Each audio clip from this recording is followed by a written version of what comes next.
As a venture-backed company, I look at every other investment in AI, like startups, as at being at risk if we can't really improve the way that energy projects are developed and executed. And it's what we're trying to do to help build the bridge to the future. Because you're exactly right, it's inevitable. Everyone will have a co-pilot eventually, and those that stand to gain the most from AI are those that adopt early. Are you speeding the energy transition? Here at the Clean Power Hour, our host Tim Montague bring you the best in solar, batteries, and clean technologies every week. Want to go deeper into decarbonization? We do too. We're here to help you understand and command the commercial, residential, and utility solar, wind, and storage industries. So let's get to it. Together we can speed the energy transition. The Clean Power Hour is brought to you by CPS America, maker of North America's #1 three-phase string inverter, with over 10 gigawatts shipped in the U.S. The CPS product lineup includes string inverters ranging from 25 kW to 350 kW. Their flagship inverter, the CPS 350 kW, is designed to work with solar plants ranging from 2 megawatts to 2 gigawatts.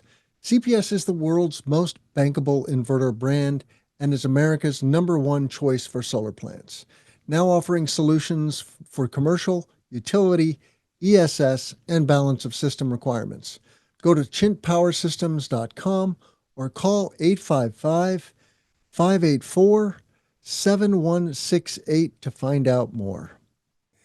Hey guys, are you a residential solar installer doing light commercial but wanting to scale into large C&I solar? I'm Tim Montague.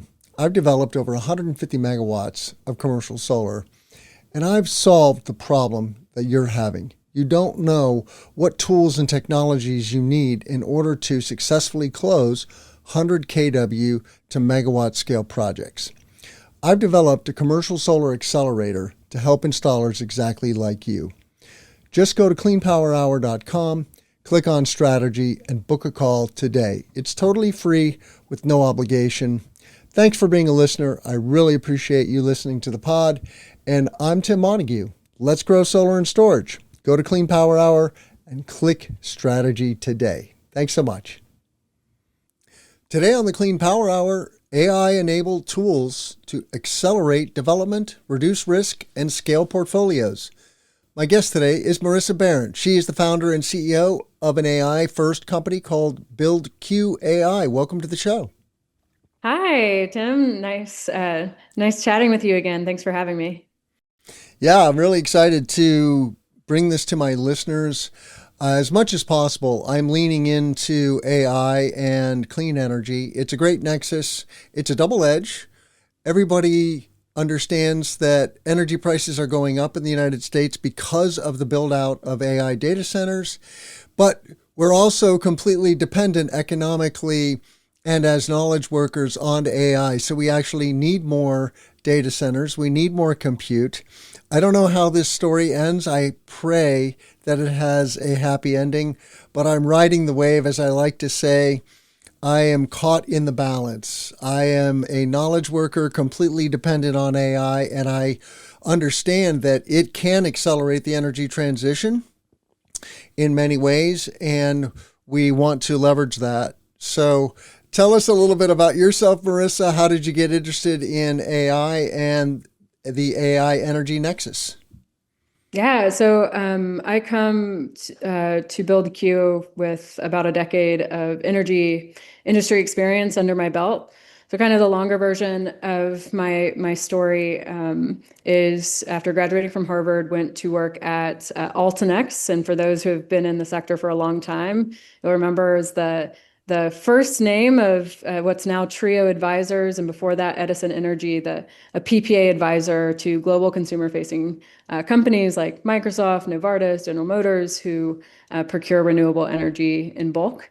They were really the firm that pioneered the VPPA space alongside some of the earliest corporate buyers of renewables. So wait, I don't quite follow. You said Edison Energy?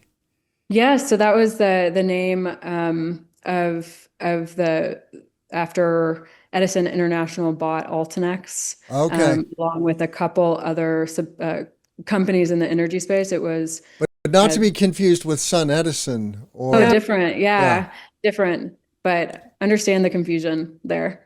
Yeah, and they're both in that, or they were in that same space, I think.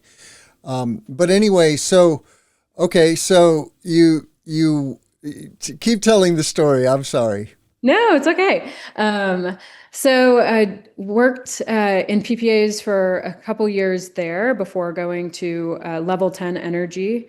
Level 10 had just raised, I think it was their Series A. I was the 15th employee, second person on the developer relations team, and it was my job to build out our developer side of the PPA marketplace, what's now called the energy marketplace.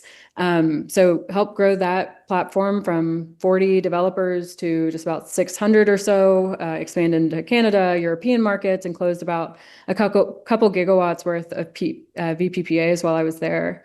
But while developing a really strong understanding of how early stage projects are diligence and kind of viewed from the corporate off-taker perspective, I wanted to learn more about what happens next, the project financing piece of the puzzle.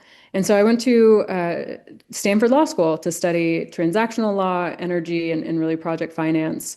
While I was there, I worked at a solar owner-operator, a small IPP that was acquiring and financing and bringing to operation projects. Did that part-time while I was in school, and did a small stint at Skadden, a white shoe law firm based out of DC, with a very strong project finance team.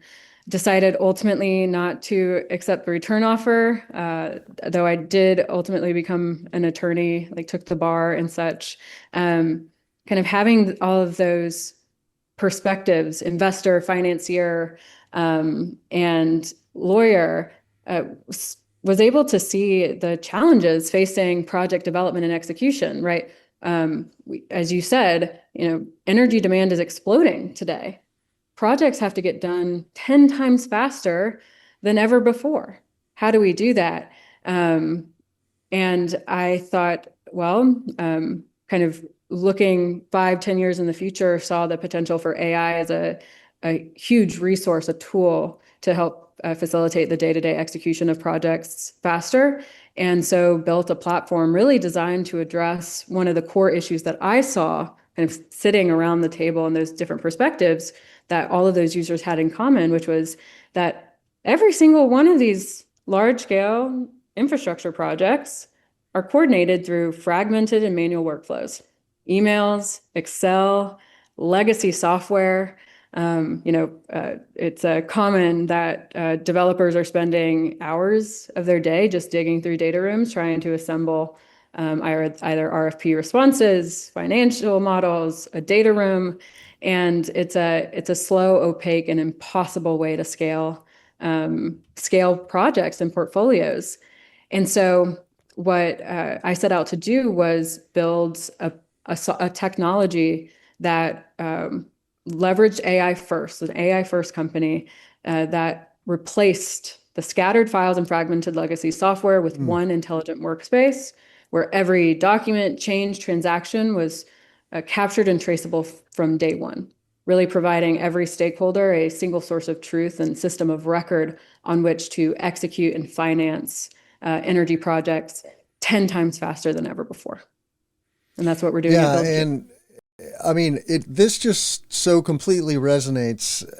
It, LLMs, which is, one of the states of art that we have for artificial intelligence today, are very good at this. You can upload, gobs and gobs of folders of files full of numbers and maps and plan sets and tables and engineering studies, et cetera, et cetera, et cetera, right? And it can give us this very quick analysis and profiling. And it's just amazing how quickly it can digest this content in ways that are thousands ultimately. Like the way it's doing that is thousands or millions of times faster than we humans.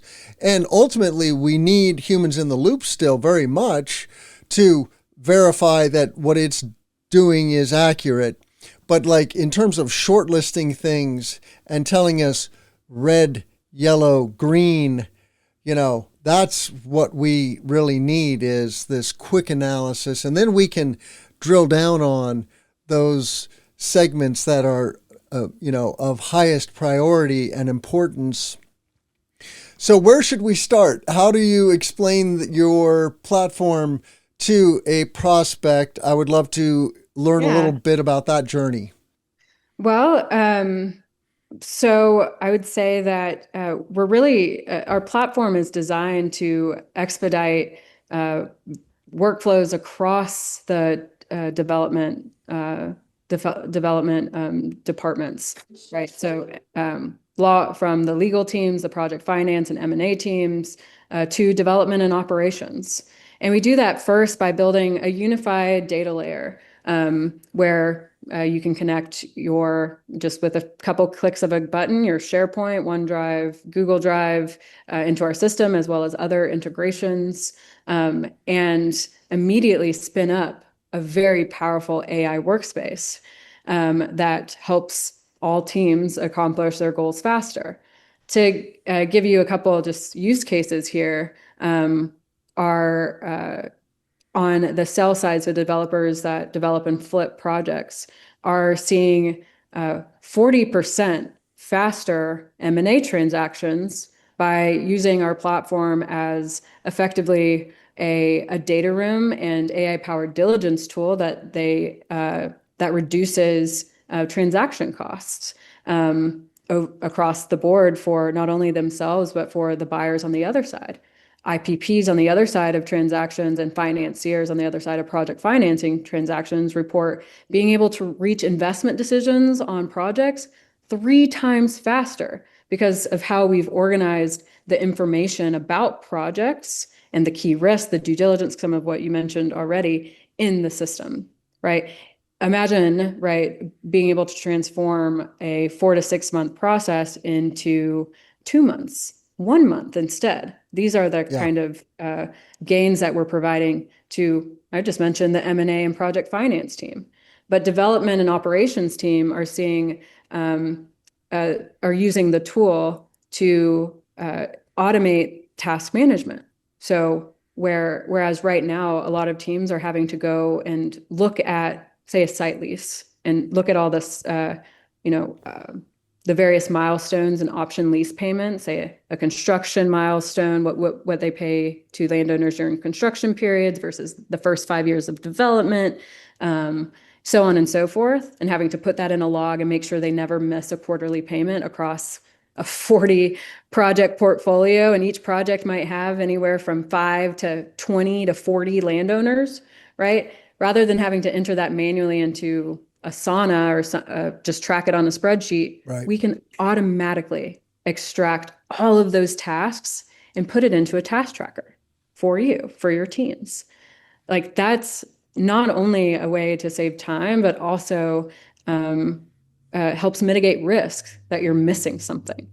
And everything that we provide is auditable, so directly linked to those underlying source documents. So nothing ever gets missed. You don't have to look at that system.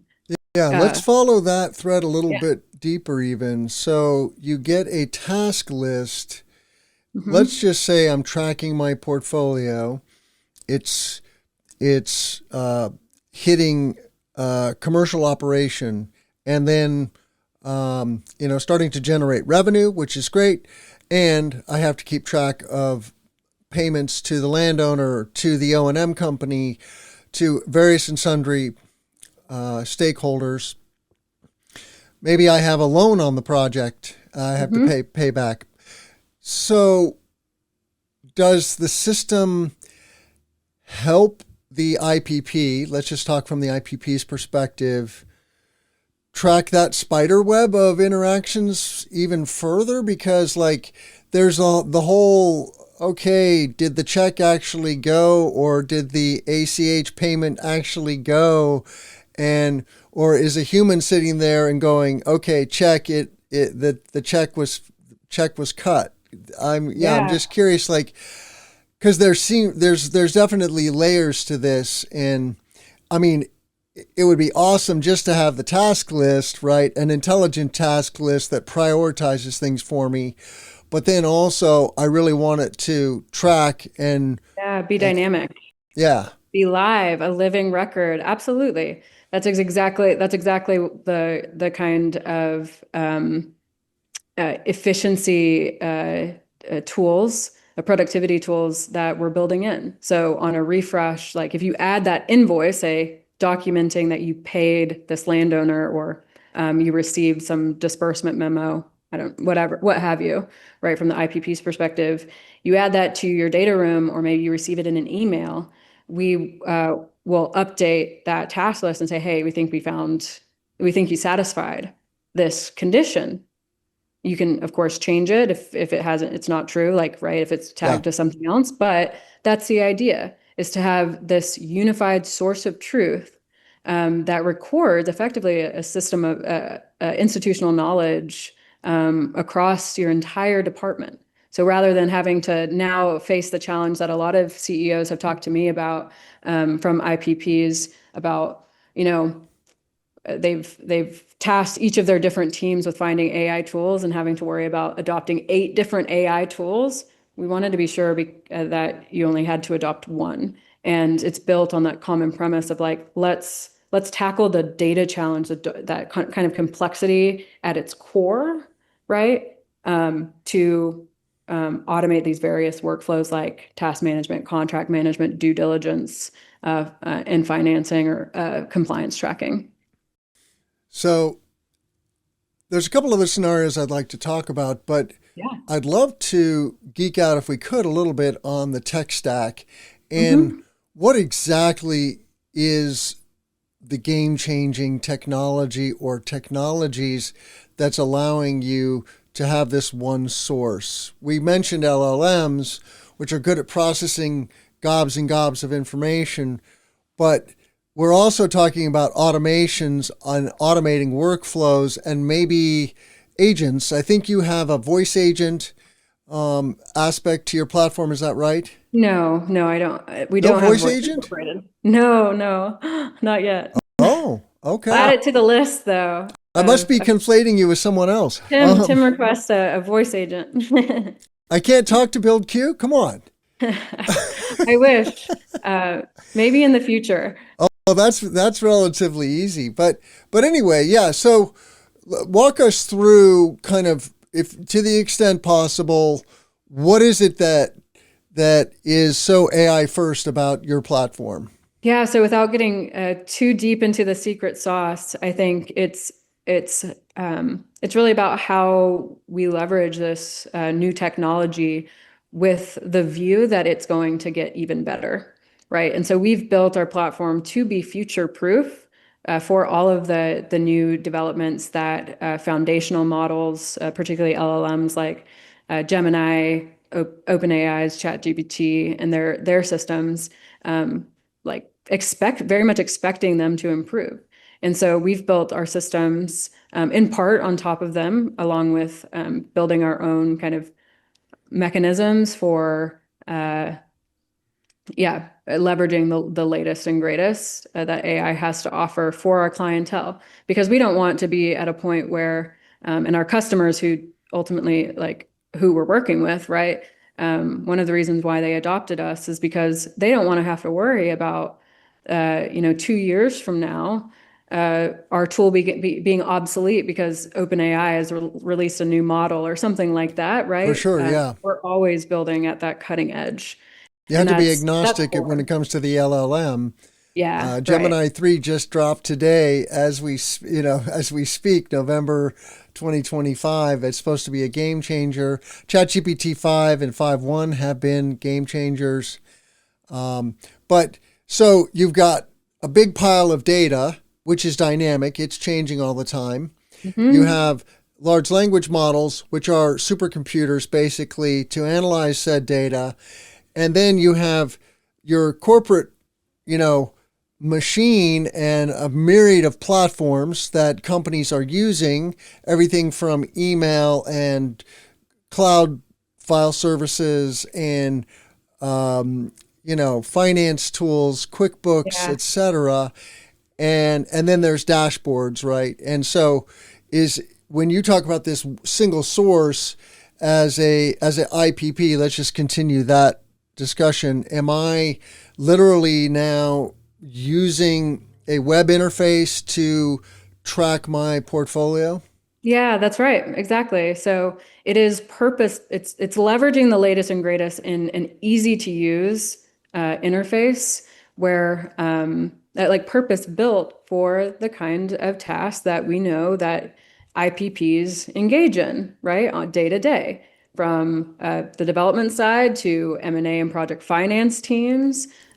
Just ensuring that everyone now is on the same page, everyone has the latest and greatest. And, if, Joe Bob leaves the company next month, that his work isn't lost to the company, right? Because that happens all the time, right? These are Yeah. it takes 6 years to develop these projects. It's important to have that institutional record all in one place and easily accessible across teams to reduce even the day to day, like the often M&A or project finance teams, they're consulting with their development teams when they build a sim to make sure, like a project teaser or something before they go out to market. They want to know the latest and greatest on an asset. What is the acreage? What are the acreages under site control? What's the status of interconnection? Wouldn't it be great if you could, with a click of a button, know all of that, the latest, and know that it was verified, know that it was true immediately? That would cut down not only on the back and forth between you and team members significantly. Well, it does already in our platform, but also it could generate that sim for you, that project teaser for you. Wouldn't that be amazing? That's Mm. exactly what we are offering. We're offering teams. That's the value prop of AI, but built purposely to address the unique challenges of energy project development. And I think there's one other thing kind of tied to that is that we also recognize that these projects are not built in a silo. So built purposefully to allow for and facilitate the exchange of information when it's important to your legal counsel, to to EPCs or independent engineering firms. We foster an ecosystem that allows for that kind of ease of sharing and collaboration that are necessary, right? It's never just one party building a project. It requires all of those stakeholders around the table to get something done. And we've accounted for all of that. The Clean Power Hour is brought to you by CPS America, maker of North America's #1 three-phase string inverter, with over 10 gigawatts shipped in the U.S. The CPS product lineup includes string inverters ranging from 25 kW to 350 kW. Their flagship inverter, the CPS 350 kW, is designed to work with solar plants ranging from 2 megawatts to 2 gigawatts. CPS is the world's most bankable inverter brand and is America's #1 choice for solar plants, now offering solutions for commercial, utility, ESS, and balance of system requirements. Go to chintpowersystems.com or call 855-584-7168 to find out more.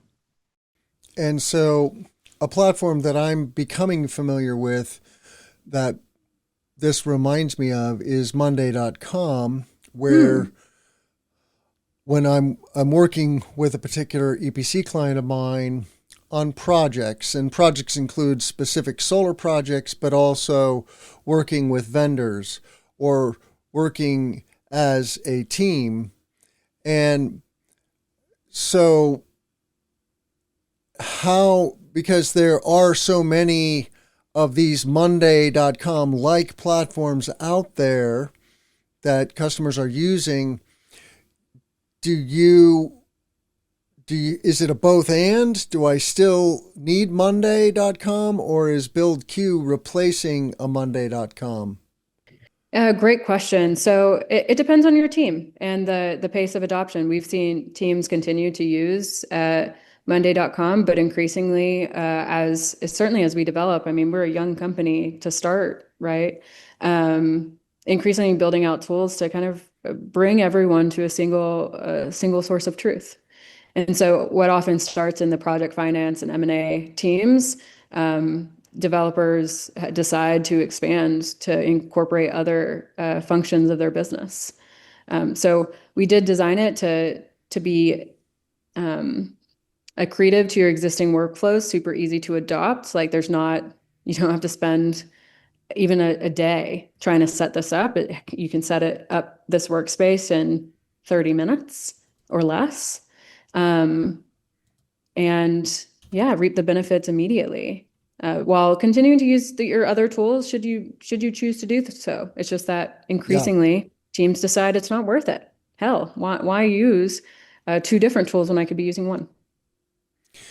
Yeah, I'm a huge fan of getting rid of tools. As much as I love tools, fewer is better. You and me both. Like the reason why, what's um, I work with an incredible team, and so like one of the I'm just glad to bring some unique perspective to focus the talent, is that I've seen this problem from a lot of different angles, right?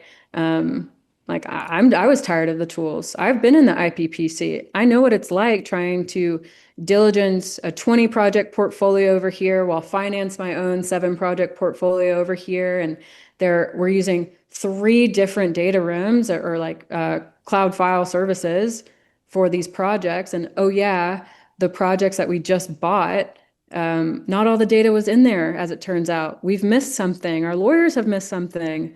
Wow, like imagine a single workspace where I'm guaranteed, not guaranteed, but like I'm so less likely to miss something Yep. due to human error or oversight. Yep.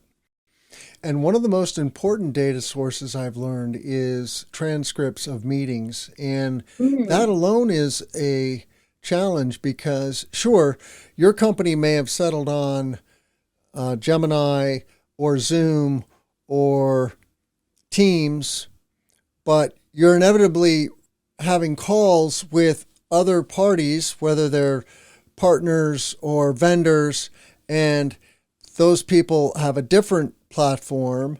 And then, okay, we've got our note taker robots in there, but keeping that consistent and functional and then searchable is a non-trivial matter, because that knowledge is super useful if you can Yeah. tap into it in a timely manner.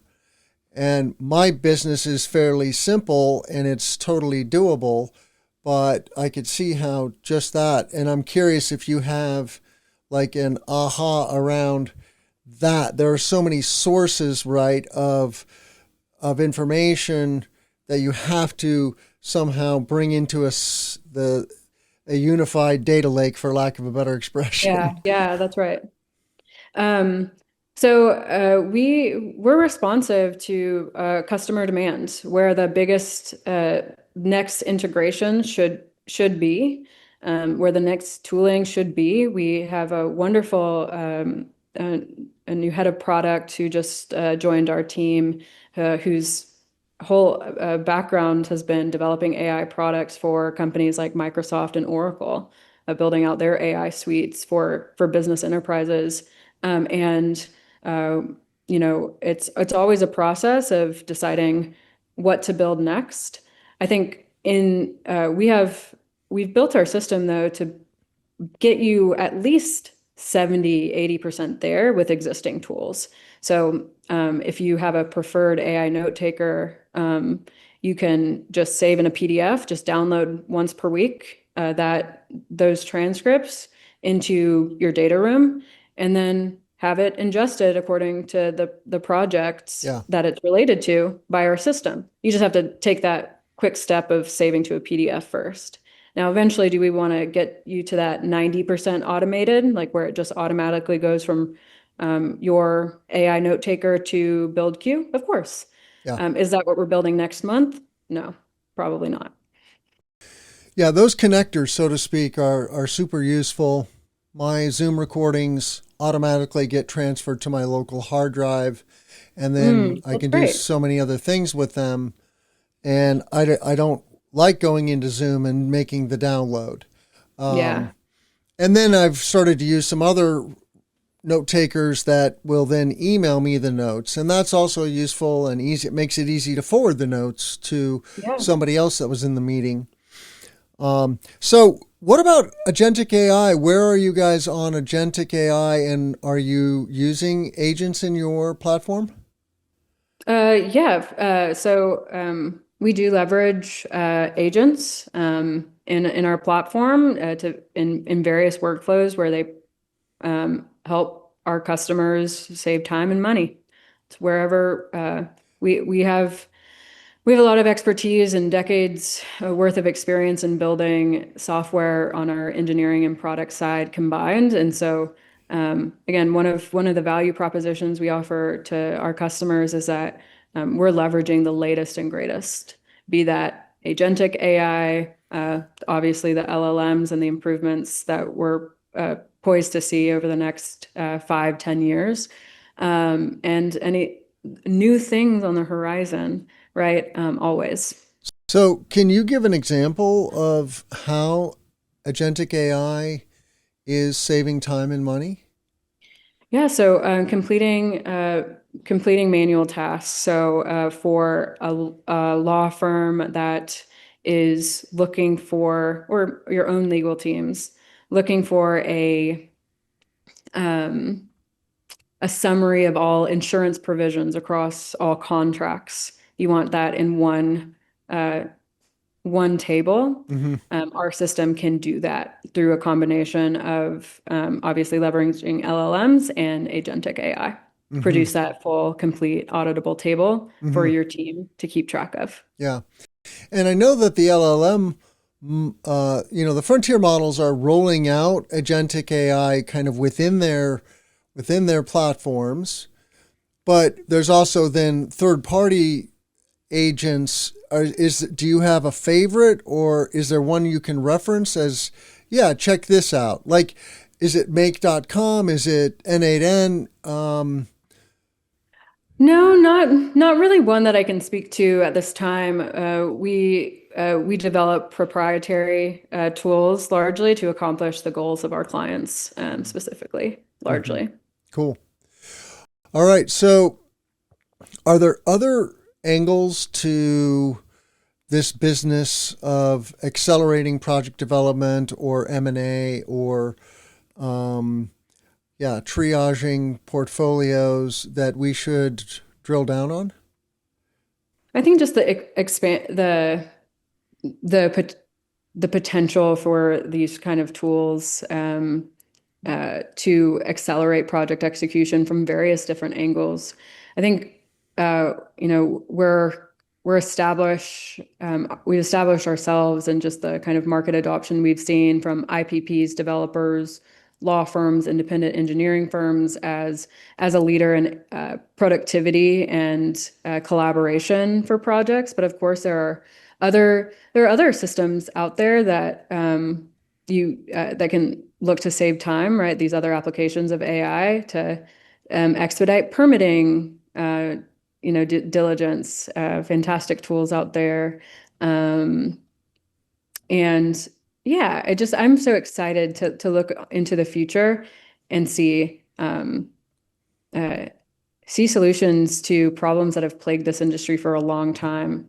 I think another angle to that, so as excited as I am for the future of where AI takes us, is kind of speaking to some of the legacy tools and the implementation of AI to legacy tools, and the limitations thereof. And I don't think enough people understand, like, and I mean, certainly CEOs are beginning to see this, Salesforce, maybe Monday.com, for example, of the limitations of just adding on an AI chatbot, right? That is not the way to build an AI first tool set, Yeah. and it's really hard to adapt legacy software to the to appropriately use AI in a way that's really you're gonna really see exponential gains on ROI, because they're just not built to do that. They're built in fundamentally different than AI first companies. Yeah, I wholeheartedly agree. And it is absolutely a both and. You need those legacy systems to kludge on AI tools. I would also encourage them to just do a new ground up. I don't use Microsoft tools very much, so I don't know where they are. I know Copilot is popular if you use the Microsoft suite. But yeah, so let's talk a little more about the future. Certainly, voice agents are definitely part of the future, right? We're going to get more and more used to talking to the computer.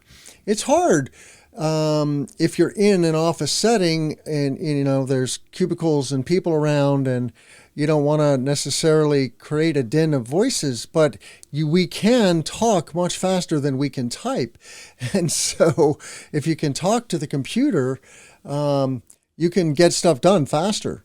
And so I try as much as I can to do that when I'm querying an LLM, whether that's ChatGPT or Perplexity or Grok, and they all have varying levels of voice agentry, so to speak. Grok is my favorite for having a conversation. It is very good. I don't use Grok for other things per se so much, but it's great for if I'm driving and I want to have a conversation. But where do you see the future of AI and platforms like yourselves? Like, how are you skating to where the puck is going? Yeah, I think it's the incorporation of those advancements, right?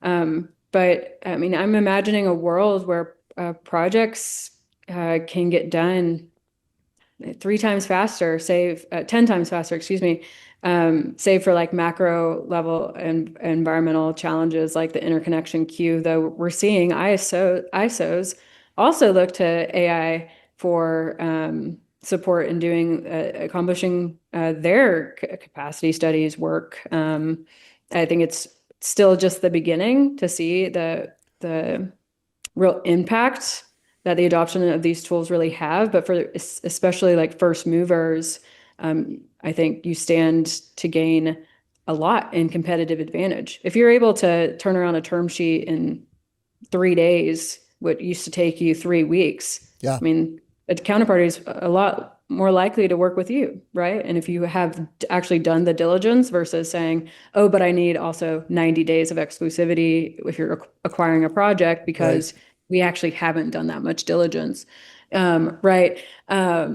Like that saves time and money. It saves financing costs often. Like it really does. And it improves the relationships between you and your stakeholders.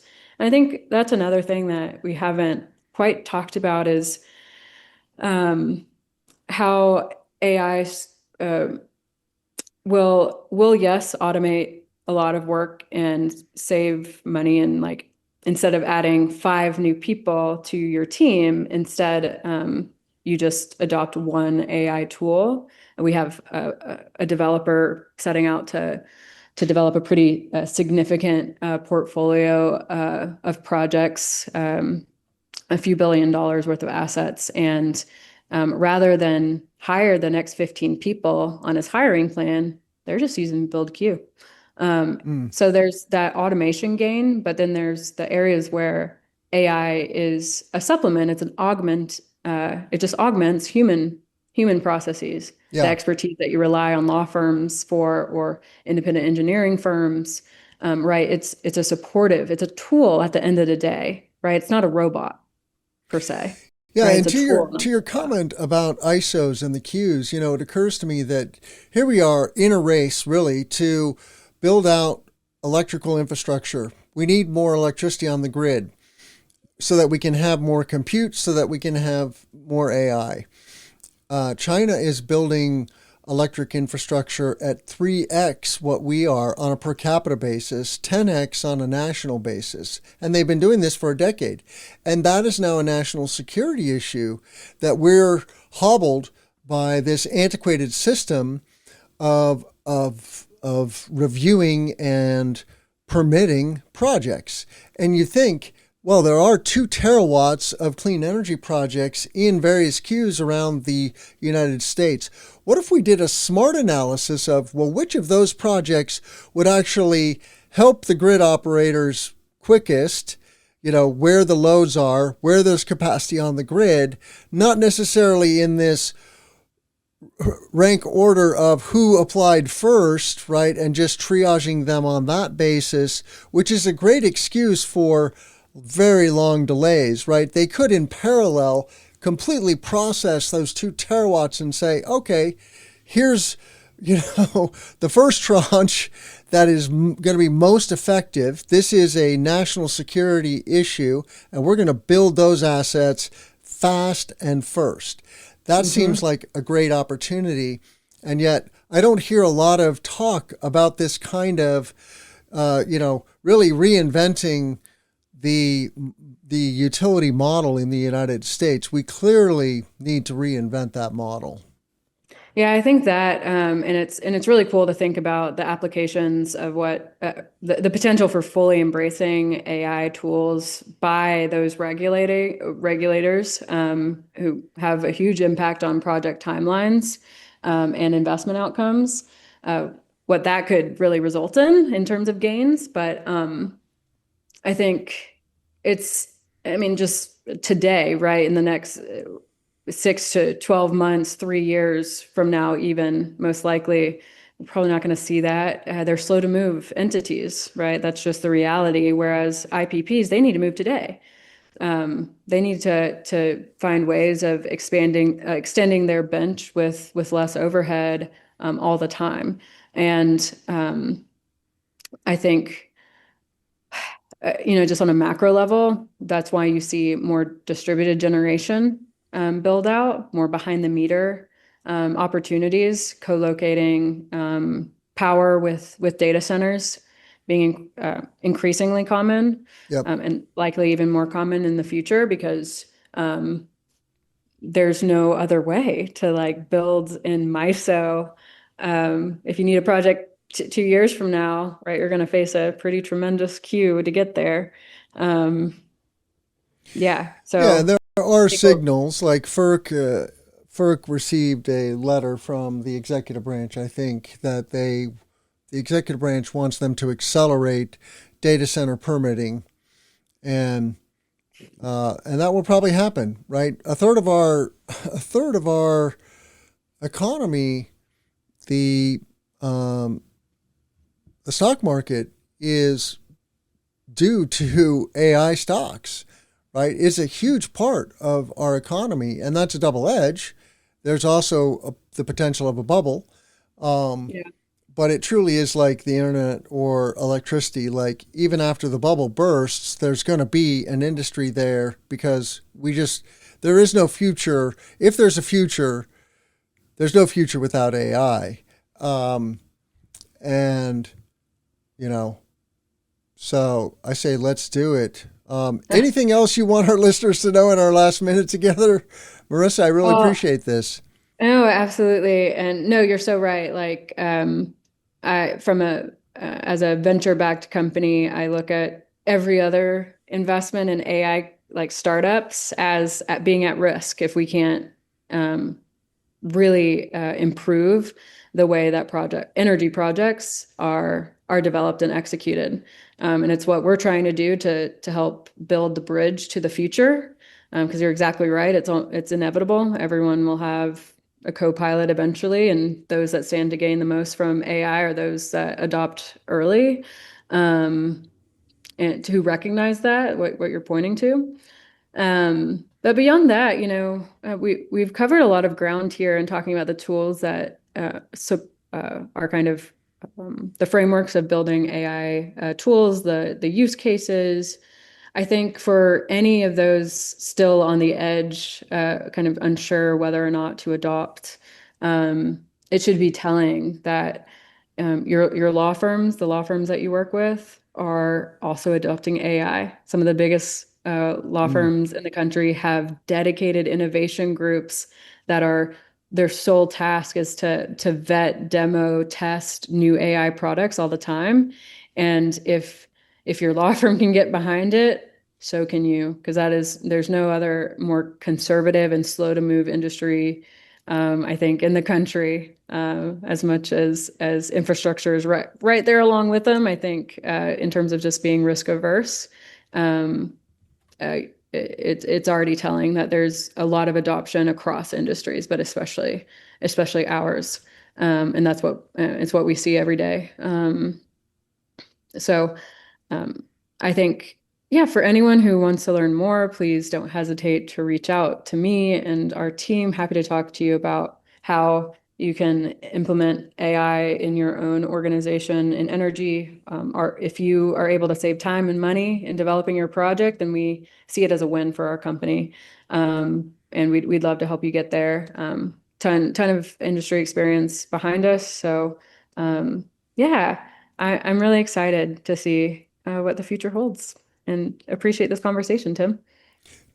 Hey guys, are you a residential solar installer doing light commercial but wanting to scale into large C&I solar? I'm Tim Montague. I've developed over 150 megawatts of commercial solar, and I've solved the problem that you're having. You don't know what tools and technologies you need in order to successfully close 100 kW to megawatt scale projects. I've developed a commercial solar accelerator to help installers exactly like you. Just go to cleanpowerhour.com, click on strategy, and book a call today. It's totally free with no obligation. Thanks for being a listener. I really appreciate you listening to the pod. And I'm Tim Montague. Let's grow solar and storage. Go to Clean Power Hour and click strategy today. Thanks so much. Check out all of our content at cleanpowerhour.com. Give us a rating and a review on Apple or Spotify. Tell a friend about the show. That's the best thing you can do to help grow the show and help more people find the show. And reach out to me on LinkedIn. I love connecting with my listeners. Also, upcoming trade shows, the regional RE Plus events. I go to those. I'll be at Intersolar in California in Q1. I'll be at RE Plus Northeast Boston in Q1, and so many other places, Houston, San Diego, Dallas, and look forward to seeing you there. I want to thank Marissa Baron with BuildQ AI for coming on the show today. Thank you so much. Thanks for having me, Tim.